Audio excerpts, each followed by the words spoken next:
I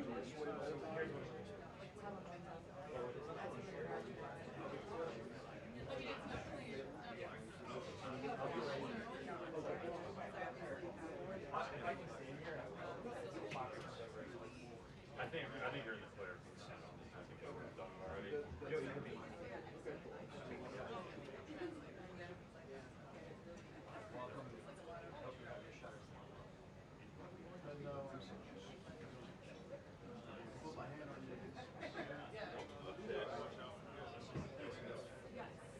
Squeeze in and I'll get.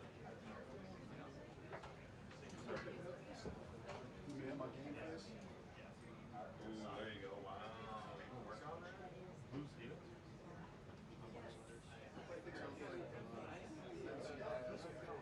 Oh, a little bit. Yeah.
No. If anything, I would open 2 doors. There's just so many people. It gets like so hot. Sorry. And I like people.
Still, yes, but it was in my house for 2.5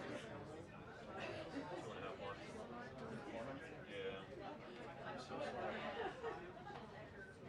haven't been here in a while. I remember exactly the last time I was here in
One time I was basically a steady cam operator on a speaker center, big studio, and they had this huge metal wall, and we would call it here, and they built some like stage.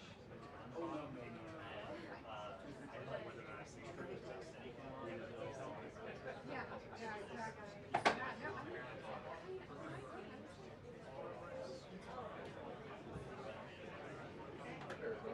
No, I'll never recover.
What's the best spot?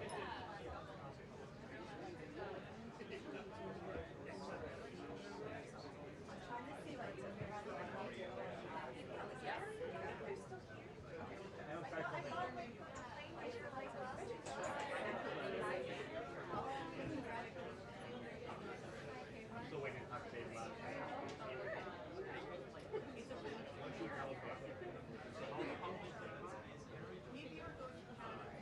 And some of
starts December 1st.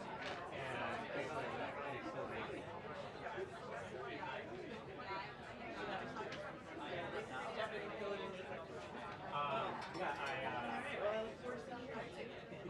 I'll be here actually Monday, Tuesday. And then like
Good. What's that?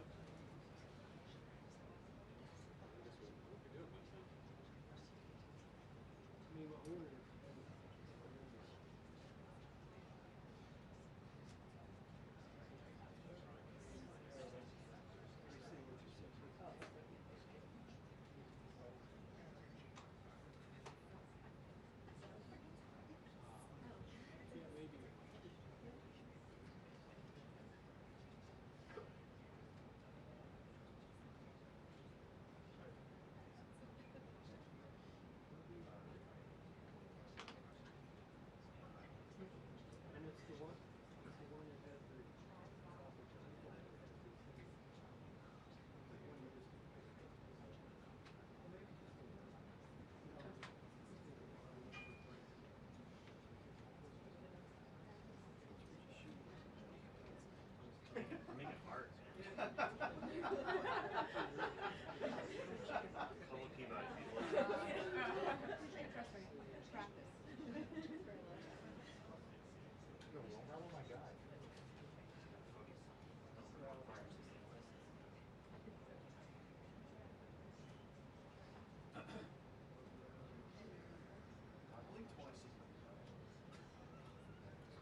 Blow on the LCD.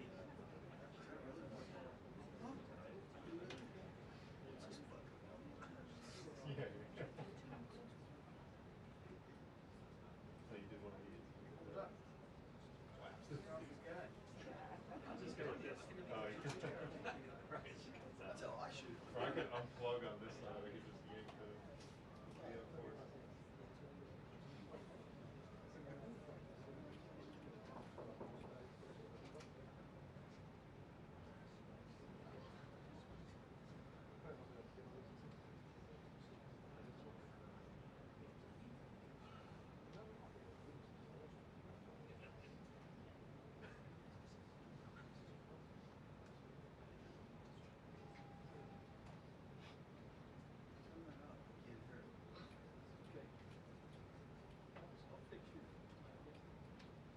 Shutter is always on.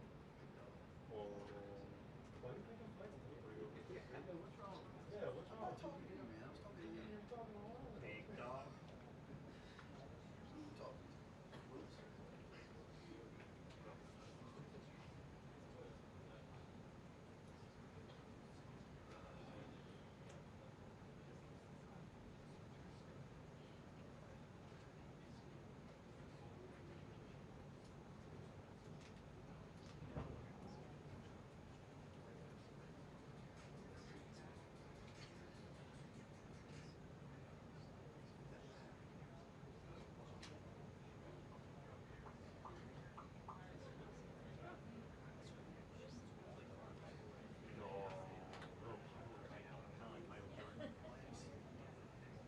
No, you see, that's the outfit. Kind of like the rallies.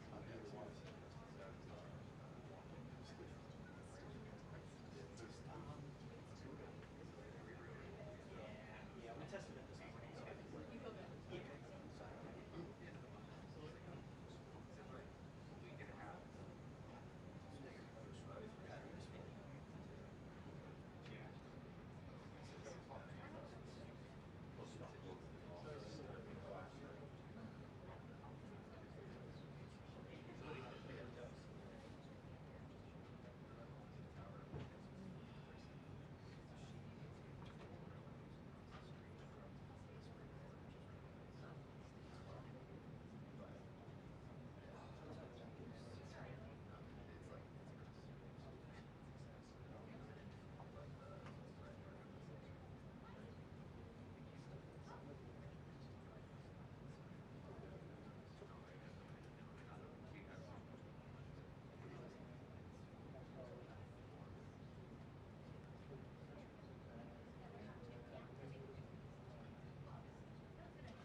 I'm kidding, I'm kidding. Trust me, anybody can do it. That's not true. Aw. That was like my worst class in college. No way. I could not take a picture. Oh my gosh. It was bad. It was really bad. They were like, don't do this. That's hilarious.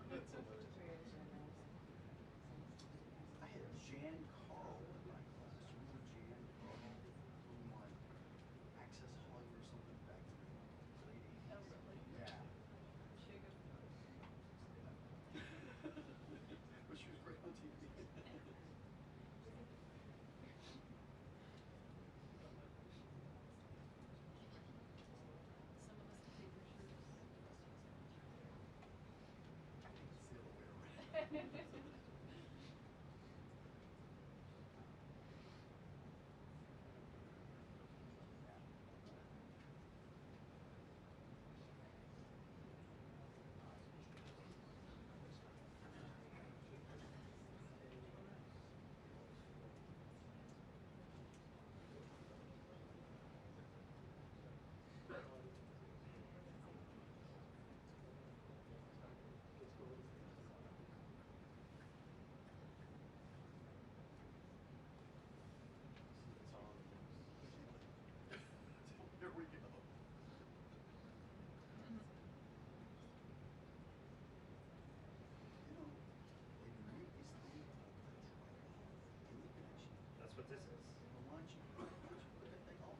Good afternoon, everybody. I brought a very special guest with me today, as you can see, Secretary McMahon. So I will begin my remarks. She's going to speak, and then we'll take some questions. She'll take questions, and I'll take questions from you as well. First off, yesterday, First Lady Melania Trump and Second Lady Usha Vance traveled to Marine Corps Air Station New River and Camp Lejeune in North Carolina, where they spent the day meeting with students, educators, military families, and United States Marines. Both the First Lady and Second Lady were grateful for the warm welcome and remain deeply committed to supporting military families and the communities that serve our great nation. May God bless all of them. In economic news, the September jobs report showed the American economy remains strong, with 119,000 new jobs added, more than double expectations.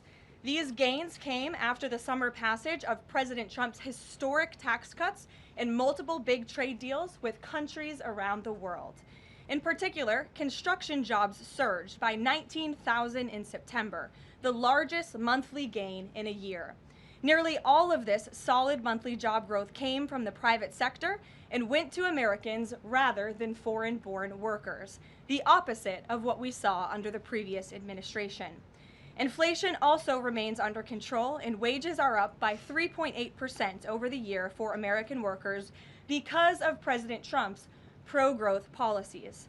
In fact, real wages are on pace to increase roughly $1,200 for the average worker this year under President Trump. This is a complete reversal of the failed Biden era, when we saw inflation skyrocket to 9%. Causing private sector workers to see their wages decline by approximately $3,000. We know that Americans are still hurting from the 4-decade high inflation caused by Joe Biden and the Democrats, but President Trump is making significant progress to fix this, and he will not stop working until he solves it. As the president recently stated, he is never satisfied. For example, President Trump's policies are working to make Americans' Thanksgiving more affordable this year, from their commute to the dinner table. Nearly 100 million Americans are expected to drive next week to spend time with loved ones for the holiday. And thanks to President Trump's drill baby drill agenda, the national average price of a gallon of gas on Thanksgiving Day is projected to be at the cheapest price since the COVID pandemic in 2021. President Trump is bringing down gas prices and providing significant savings to American families at the pump. And again, we expect those prices to continue to decline. According to the American Farm Bureau Federation's annual survey, cooking Thanksgiving dinner will also cost less this year than it did last year and is down about 5% overall. The average price for a staple of the meal, a 16-pound frozen turkey, is down more than 16% from last year, which will provide critical savings for families and their budgets. President Trump's entire economic agenda is aimed at putting more money back into the pockets of hardworking Americans. That's why he signed the largest middle tax cuts in history into law, from no tax on overtime, no tax on tips, to no tax on Social Security. And according to a new study from Piper Sandler, which is out this week, tax filers can expect an extra $1,000 bump to their tax refund next year, and what could be a record-breaking tax refund season. So there is more good news to come. We know these refunds will make a huge difference for Americans to help pay down their bills and use towards life's expenses. In other news this week, President Trump took a significant step toward delivering on a core campaign promise to finally close the Department of Education. To shrink the bloated federal bureaucracy, the Department of Education just entered into new interagency agreements with 4 agencies: the Departments of Labor, Interior, Health and Human Services, and State. These agencies will now ensure the delivery of legally required programs while also refocusing them to better serve students. This common sense action brings the Trump administration much closer to finally returning education where it belongs, at the state and local level, not in Washington, D.C. The Democrats' reckless 43-day government shutdown did manage to do one valuable thing. It proved that America does not need a federal Department of Education. During the longest shutdown in history, the Department of Education furloughed 90% of its staff, and America's education system was not impacted whatsoever. Schools stayed fully open across the country. Students attended class and received normal in-person instruction, and our wonderful teachers received their paychecks uninterrupted. The Democrats' government shutdown made it painfully obvious that American families do not need the Department of Education. Since its creation in 1979 during the Carter administration, the Department of Ed has spent over $3 trillion taxpayer dollars without improving student achievement. Despite peer pupil spending having increased by more than 245% since the 1970s, math and reading scores are down in public schools. In fact, the most recent Nation's Report Card from 2024 showed that 13-year-olds' math scores are the lowest they've been in decades, and their reading scores are the lowest since testing began more than 30 years ago. It's clear that throwing more money at a broken system does not work, and that's why President Trump appointed the amazing leader behind me, our Secretary of Education, Linda McMahon, who is making these monumental changes at the direction of the president. We're very grateful to have you here today to talk about these changes and then take some questions. Hopefully folks in this room will have some questions on the very important topic of education. So please, Mrs. Secretary. Thank you.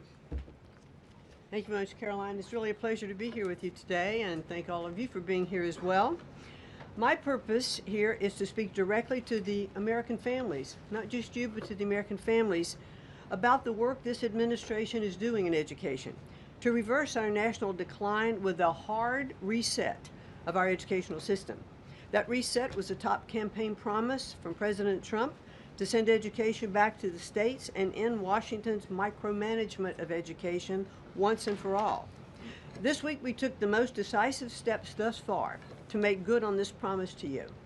We have linked 6 groundbreaking partnerships with other federal agencies to delegate education department programs that are redundant with existing programs at Labor, State, Interior, and HHS.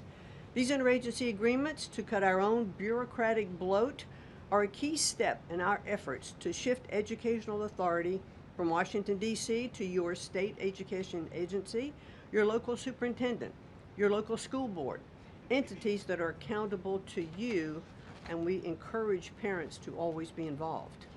Cutting federal bureaucracy is never a popular move among D.C. insiders. A chorus of anti-Trump voices have come out of the woodwork to complain that we are defunding education, harming students, or acting without a plan. This could not be further from the truth. The majority of Americans across the country handed to President Trump the popular vote precisely because they have seen the brokenness of a top-down education system run by the federal government. They're painfully aware that only 3 out of 10 students can read proficiently at their grade level. They know that college students are collectively $1.7 trillion in debt, and less than half of college graduates get a job that actually uses the degree which they studied so hard to get. They see more teachers than ever before leaving the profession due to burnout, over-regulation, and lack of autonomy in the classroom. Anti-Trump voices are stirring up fear that returning education to the states is a draconian action. When Americans hear that we are shutting down the department, but given no other details, 51% oppose it. But when those same Americans are informed of our plans to preserve important elements of our work in other federal agencies and to maintain the K-12 funding that is distributed to the states, that number flips to an even greater majority at 56%. And they support returning education to the states and breaking up the bureaucracy. That's because the Department of Education is a pass-through entity. It doesn't educate a single student. The money it sends to states for education can be sent directly without waste. The Democrats' government shutdown proved that without a doubt, and I'll reiterate what you said, that the Department of Education was not necessary during the shutdown. Now, this is what I've seen already on my 50-state tour that I've embarked on. Educators are innovating in their schools. States are customizing their budgets and standards, and post-secondary institutions are planning for the economy of the future. But we're not leading them. They are informing us. That's why our final mission as a department is to fully empower states to carry the torch of our educational renaissance. Education is local. It should be overseen locally by those who best know local needs. We're not ending federal support for education. We are ending federal micromanagement and paving the way for education renewal through state reforms like school choice, the science of reading, and restoring the right priorities in higher education. President Trump promised to send education back to the states, and we're keeping that promise. America's next generation will look back on the work we've carried out, thankful for an education system that prioritizes students over bureaucracy. Thank you. Well, thank you very much, Madam Secretary, and we'll take some questions for the Secretary if you have them. Elizabeth, why don't you start? Thank you for joining us. You announced the partnership to move some functions of the Education Department to other agencies. Are you talking to members of Congress about codifying this so that it lasts beyond the administration?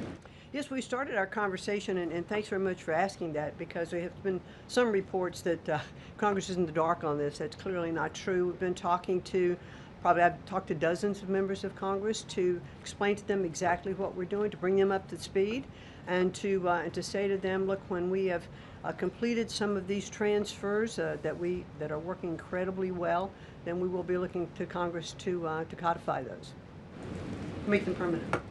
Brian. Thank you. Secretary McMahon, what is the update on the negotiations with Harvard? I know the President has publicly pointed to you as somebody who's worked on that. I think you've talked about that at length, but I'd like to understand, where are things with those negotiations with Harvard this time? They're ongoing negotiations, and I feel very comfortable that we are getting close to having those negotiations finalized. It's been open door conversation all along. Deanna? Hello, Mrs. Secretary. The President recently posted about establishing a federal standard for AI. Do you know if the administration has a view on the use of AI for students in schools? And Karoline, do you know if the President personally uses AI? I don't think so. You can handle that I've never one. witnessed it, so I can't attest to that. Well, I do think AI is going to need guardrails, but I have witnessed AI firsthand. I was at the Alpha School in Austin, Texas, and the first 2 hours of every day in that school, students are learning through AI. They have their headsets on, they're in front of their screens, and the AI is really acting as like an individual tutor for those students, allowing those students that can progress faster to do that. Those who need a little catch up, it refeeds information to them. And so after those 2 hours of learning, the basics of what they're doing in their curriculum that day, then they spend the rest of the day, I mean, they have good recess and all of that time, but then they spend the rest of the day in what are called life skills, and they're actually using the information that they've learned this morning. So I've seen some AI in action that is really proving quite beneficial. Michael. Thank you, Karoline. Secretary McMahon, as the Education Department continues to pare down, can you talk about taxpayer services like charter school grants and how the department will continue to assist kids with special needs?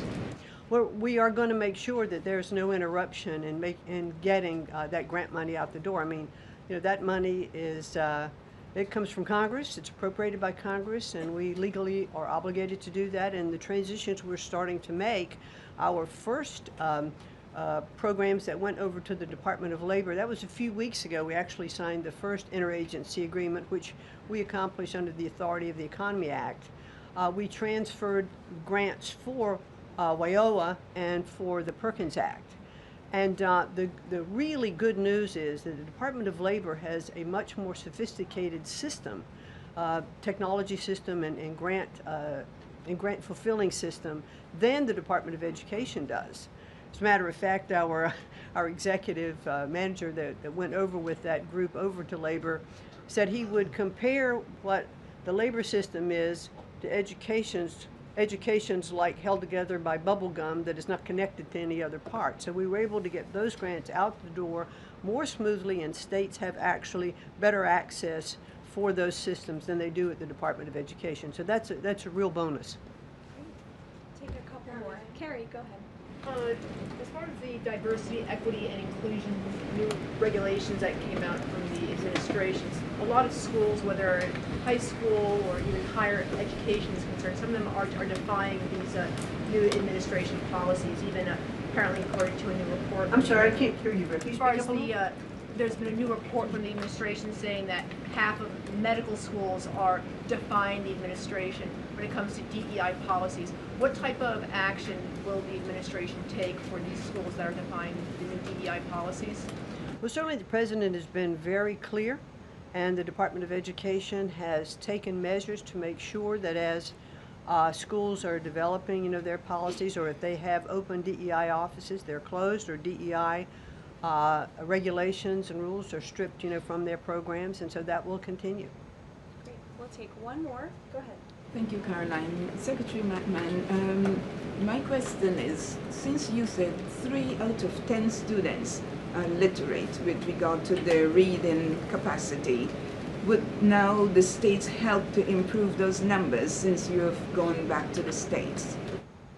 Well, what we are finding that the states that are making great progress, it's through their own innovation. It's not coming from the Department of Education. I think the Department of Education is really misunderstood about what our function is. We don't teach one student. We have nothing to do with the curriculum that are in any states. We are a pass-through pathway from money that's appropriated by Congress to get to the states. But what we have seen in those states that have taken that initiative and they are embracing the science of reading and returning that into their school programs. Louisiana has done it. Mississippi, they call it the Mississippi Miracle, because they were like, I think, bottom or next to last in reading proficiency in Mississippi, and now they're like middle of the pack, which has been a really big jump. Florida has, Iowa has, Tennessee. So, but these are innovations that are done at the state level. This is not anything we're dictating, and that's why I'm saying returning education to the states where they really are already leading in their education endeavors, and 90% of their budget they provide. The federal government only provides 8 to 10% of the budget for education, so let's make sure that that grant money that's coming from the federal government is getting in their hands as efficiently as possible and getting to students. We don't want teachers having to spend their time and money in regulatory compliance. There was one superintendent chief who said to me that they had done some calculation in their state, and that for every dollar that went into the classroom in a grant, 47 cents was spent in regulatory compliance. So let's get the money into the hands of our students and our teachers. Let's raise the level of education. The other thing I'll do, and I'll quickly wrap up for you, is this 50-state tour that I have embarked on. We've done about 14 states. We've shut down a little bit during the shutdown. But what I am doing is visiting different kinds of schools, grammar schools, middle schools, high schools, micro schools, private schools, charter schools, the whole gambit. And in the end, my goal will be, as we step away and fully deliver education back to the states, is to provide them with a best practices toolkit of all of the things that I have seen around the country to say, hey, this is working. Check with these superintendents, check with these governors. And you know what I found a little bit is governors are a little competitive, so it's kind of nice to give some of these best practices out there. It'll work because it's already working. If we leave it with the people who are closest to the students, the president believes, as do I, the best education is that's closest to the child, and parents' involvement is critical to the success. Awesome. Thank you so Thank much. you, Linda. It's a Thank you pleasure. so much. Thank I you. appreciate your coming All right. today. Thanks for your great work. Whoops. And Thank she's you all very much. a busy lady, so we'll let her Come get on. back to work. All right. Thank you again. Well, let's get to it. You guys were so calm with her. I wish you were that calm with me. We'll kick off with our new media suite as always. Javier, why don't you start us off and then we'll get to the rest of the room. Go ahead. Thank you very much. My name is Javier Negre. I'm from Spain. I'm the owner of the biggest media platform in Hispanic politics, with brands like La Derecha Diario, Ida TV, or UH+, or Vicegrad in Spanish. And I'm happy to be here. Thanks for supporting the new media, also in the Hispanic community. We try to fight against media like Telemundo, Univision, CNN, or NBC News that are spreading fake news and attacking the ICE operations. We will premiere this Sunday the Real America's Voice, the right new show, the first Hispanic show against communism and woke culture that is promoted by people like George Soros to bring communism all over the world, like happened in New York. I have two questions for you, if you don't mind. In Mexico, the young people is protesting against President Sheinbaum. They think she's doing nothing against the cartels. Sheinbaum used the police to attack them, young people, kids, girls, and she's attacking journalists like me. in a country where 150 journalists have been killed in the past years. The USA legacy media is attacking President Trump for his comments about the fake news media, while they are not publishing anything about the murders of journalists in Mexico. Why do you think they stay silent about the murders of journalists in Mexico and the attacks to businessmen like Ricardo Salinas? And my second question is, Trump said he has a plan for the narco state of Venezuela. Does he have a plan for Mexico where, according to Stephen Miller, the cartels are controlling governments and territories? Sure. Well, thank you, Javier, for the question, and thank you again for being here. We're proud to have new media voices in the briefing room. As for President Sheinbaum and the president's relationship with Mexico, I will tell you that we have seen historic strides from President Sheinbaum and her administration in Mexico when it comes to cracking down on the cartels. They have been incredibly cooperative with the president's efforts at our southern border to crack down on illegal immigration and also the illegal trafficking of drugs at the southern border. Now the president is very interested in taking additional measures against the drug cartels. He's been very clear about that. He's spoken about it, and this is a promise that he made to the American public. And so his national security team is discussing these options all of the time.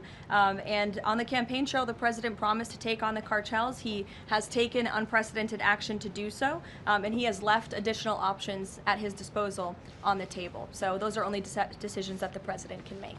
Thank you. What about the silence of the legacy media about the murders of journalists in Mexico? 150 journalists have been killed in the past years. Yeah, well, it's certainly something I wish the media would report on more, and it's something that this administration absolutely condemns. I can't speak for the media, but I can speak for the president. That's not something he wants to see. Thank you. Sure. Thank you, Caroline. Hi. Is there anything that Mayor-elect Mamdani could say tomorrow that would ease the president's concerns about his future leadership in New York? Look, I don't want to speak for the president or get ahead of this meeting that we are currently working on tomorrow. As you saw, the president put out a statement tomorrow that the mayor-elect will be coming to the Oval Office, and so our teams are arranging those details. I won't get into the president's thinking on it. I think you'll all hear from him directly. I also think I will just add, it speaks volumes that tomorrow we have a communist coming to the White House because that's who the Democrat Party elected as the mayor of the largest city in the country. I think it's very telling, but I also think it speaks to the fact that President Trump is willing to meet with anyone and talk to anyone and to try to do what's right on behalf of the American people, whether they live in blue states or red states or blue cities, in a city that's becoming much more left than I think this president ever anticipated in his many years of living in New York himself. Nancy. Thanks, Caroline. This morning, President Trump accused 6 Democratic lawmakers of seditious behavior punishable by death. Just to be clear, does the president want to execute members of Congress? No. Let's be clear about what the president is responding to, because many in this room want to talk about the president's response, but not what brought the president to responding in this way. You have sitting members of the United States Congress who conspired together to orchestrate a video message to members of the United States military, to active duty service members, to members of the national security apparatus, encouraging them to defy the president's lawful orders. The sanctity of our military rests on the chain of command. And if that chain of command is broken, it can lead to people getting killed. It can lead to chaos. And that's what these members of Congress who swore an oath to abide by the Constitution are essentially encouraging. We have 1.3 active duty service members in this country. And if they hear this radical message from sitting members of Congress, that could inspire chaos and it could incite violence and it certainly could disrupt the chain of command.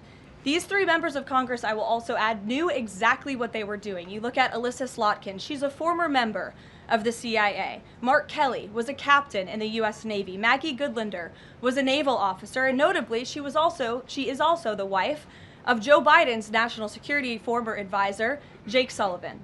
And so these members knew what they were doing. They were leading into their credentials as former members of our military, as veterans, as former members of the national security apparatus to signal to people serving under this commander-in-chief, Donald Trump, that you can defy him and you can betray your oath of office. That is a very, very dangerous message, and it perhaps is punishable by law. I'm not a lawyer. I'll leave that to the Department of Justice and the Department of War to decide. But the president has Chris, frequently, but Caroline, can I just follow up? The president and the vice president, for that matter, have accused the other side of encouraging political violence. Isn't that exactly what the president is doing when he says that members of Congress should be killed? Why aren't you talking about what these members of Congress are doing to encourage and incite violence? They are literally saying to 1.3 million active duty service members not to defy the chain of command, not to follow lawful orders. Actually, Every they said single you can refuse an illegal order, which but is they are uniform but they're military they're suggesting, Nancy, that the president has given illegal orders, which he has not. Every single order that is given to this United States military by this commander-in-chief and through this chain of command, through the Secretary of War, is lawful. And the courts have proven that. This administration has an unparalleled record at the Supreme Court because we are following the laws. We don't defy court orders. We do things by the books. And to suggest and encourage that active duty service members defy the chain of command is a very dangerous thing for sitting members of Congress to do. And they should be held accountable, and that's what the president wants to see. Phil. Thank you. Ambassador Mike Huckabee had a meeting with Jonathan Pollard, a former U.S. citizen who was convicted and spent 3 decades in jail for selling state secrets to Israel. Did the White House know that that meeting was going to happen? Does the administration condone it? The White House was not aware of that meeting, but the president stands by our ambassador, Mike Huckabee, and all that he's doing for the United States and Israel. You said that the president was going to do what was right for U.S. citizens, regardless of whether they lived in blue or red states. I'm curious if there's any chance in tomorrow's meeting with Mayor-elect Mamdani that he will be able to convince the president to abandon that promise to cut off federal funding to New York City. Look, Phil, we'll see how the meeting goes tomorrow, and I'll let the president speak for himself. Natalie. Thank you, Caroline. What did the president mean when he called reporter piggy? Look, the president is very frank and honest with everyone in this room. You've all seen it yourself. You've all experienced it yourselves, and I think it's one of the many reasons that the American people reelected this president, because of his frankness. And he calls out fake news when he sees it. He gets frustrated with reporters when you lie about him, when you spread fake news about him and his administration. But he also is the most transparent president in history, and he gives all of you in this room, as you all know, unprecedented access. You are in the Oval Office almost every day asking the president questions. And so I think the president being frank and open and honest to your faces rather than hiding behind your backs is frankly a lot more respectful than what you saw in the last administration, where you had a president who lied to your face and then didn't speak to you for weeks and hid upstairs and didn't take your questions. So I think everyone in this room should appreciate the frankness and the openness that you get from President Trump on a near daily basis. And go ahead. Let's follow up. Yes. The Washington Post just reported that the Coast Guard has I'm calling on Bloomberg. Go ahead. Caroline, thank you. 2 questions for you. The New York Times is reporting that the administration is now sending a U.S. official to the G20. They are sending Mark Dillard. Can you confirm if that is true, and then also explain the shift in? I'd be happy to explain, because there is not a shift. The United States is not participating in official talks at the G20 in South Africa. I saw the South African president running his mouth a little bit against the United States and the president of the United States earlier today, and that language is not appreciated by the president or his team.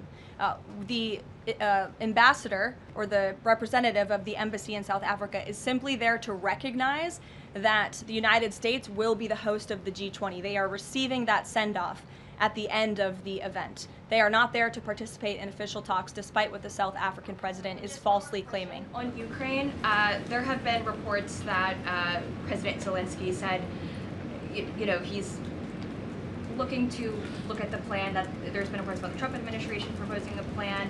Can you just give an update on where Russia-Ukraine stands, and does the president plan to speak with Zelensky anytime soon, or when can you expect that? So I'm happy to provide an update. I've seen quite a bit of reporting on the latest with Russia-Ukraine, so let me clarify and give you guys the truth on where it currently stands. President Trump has made it very clear since day one and even on the campaign trail, that he wants to see this war come to an end. He has grown increasingly frustrated with both sides of this war, Russia and Ukraine alike, for their refusal to commit to a peace agreement. But nevertheless, the president and his national security team are steadfast in seeing this war come to an end, to end the killing and deliver on the president's promise. Special Envoy Witkoff, Marco Rubio, have been working on a plan quietly for about the last month. They've been engaging with both sides, Russia and Ukraine, equally to understand what these countries would commit to in order to see a lasting and durable peace. That's how you get to a peace negotiation, right? That's how it worked with Israel, with respect to Israel and Gaza and all of the Arab countries in the Middle East. That's how we accomplished that historic agreement, which the UN, by the way, voted to commit to and accept this week, which was a huge monumental moment. So they have been engaged with both sides, and these talks are continuing. As always, I'm not going to litigate the details of this plan as it's ongoing and it's in flux, but the president supports this plan. It's a good plan for both Russia and Ukraine, and we believe that it should be acceptable to both sides, and we're working very hard to get it done. And I'll also add, I know Secretary Driscoll did meet with President Zelensky today. We spoke with him. He was very optimistic following that meeting. And so, again, we are having good conversations with both sides with respect to ending this war. Karoline? Sure. Go ahead. On Ukraine, you said this is a good plan. So according to our sources, this proposal demands major concessions from Ukraine and doesn't demand much from Russia. So was Russia involved in drafting Your this? understanding is wrong. Have you read the full plan? You haven't. Sources say. Yes. So if you can give details, maybe. You've read reporting from one side of the war, and so I want you to understand that the administration has talked equally with both sides. You have seen President Trump engage directly with both President Putin and President Zelensky. Likewise, his national security team has as well. In fact, Special Envoy Witkoff and Secretary Rubio met with some of the Ukrainians just in the past week to discuss this very plan. And so just like you saw with respect to Israel and Gaza, we are hearing out both sides of this war to understand what can you commit to end the war. And that's ultimately how we are going to get to an agreeable solution. That's what the president has directed of his team. I know there's a lot of criticism out there and a lot of doubters, but I would just remind you of the historic success that this president and his team accomplished in the Middle East. We believe that is possible with Russia and Ukraine, and we're hoping and working very hard to achieve that. Stephen. Could you provide a little more context on what to expect tomorrow with the Mamdani meeting? Will it be in the Oval Office, or is it going to be open at least partially to the press? I don't have any more details to read out for you on the meeting quite yet, Stephen. I know it's of great interest to you and the New York Post, but we'll keep, maybe if it opens, we can commit to letting you in. Sure, go ahead. Thank you, Caroline. It came up yesterday during a confirmation hearing for the president's pick to lead the CFTC that the CFTC currently has 0 Democrat commissioners, whereas usually it's had 2 or more. Does the president plan to appoint Democrats to financial regulators like the CFTC and SEC, or does the president feel that there shouldn't be Democrat leadership at those agencies, consistent with the administration's move earlier this year to remove Democrats from the FTC and other agencies? I'm going to be completely honest. I haven't spoken to the president about the CFTC in quite some time, but I'm happy to check in with our presidential personnel office and see if there's any updates that we can provide you there. Sure. Thank you, Caroline. Last week on Fox News, President Trump said that we've had a lot of problems with the French. How would you describe the current relationship between France and the U.S.? Look, the relationship remains very strong. President Trump speaks quite frequently with Emmanuel Macron. I think they have a good working relationship, but the president is not shy to point out when he has disagreements with world leaders as well, and he's done that with respect to Mr. Macron as well. Deanna, go ahead. Caroline, there are reports that Qatar is acting as a mediator in the Ukraine peace process. Can you confirm that, and why did the president choose that country? I'm not going to get into further details other than what I previously shared, which I think was quite a bit of information. Brian? Thank you, Caroline. 2 questions. We were talking about 4 earlier in this briefing about the president's orders. You were going back and forth about what the ad said and what it didn't say. My first question is... The ad? The advertisement that the Senate Democrats were featured in. So the first question is, no matter what the order is, it could be to any administration official, military or otherwise, no matter if legal experts might think it's illegal. Does the president expect those cabinet members, administrative officials to go ahead with those orders regardless of any outside thinking or experts? The president expects his cabinet officials and the administration to follow the law and to demand accountability and hold people accountable for their dangerous rhetoric. And I would just add that if this were Republican members of Congress who were encouraging members of the military and members of our United States government to defy orders from the president and from the chain of command, this entire room would be up in arms. But instead, it is the other way around, and I think that's quite telling. I'm going to let you all go because the president, excuse me, I appreciate the encouragement this morning, but this afternoon. But President Trump is about to meet in minutes with Israeli hostages who this administration freed, and so I'm going to go up to that meeting, and you will hear more about that later. Thank you. You misquoted Democrats in that video. That's actually not what they said.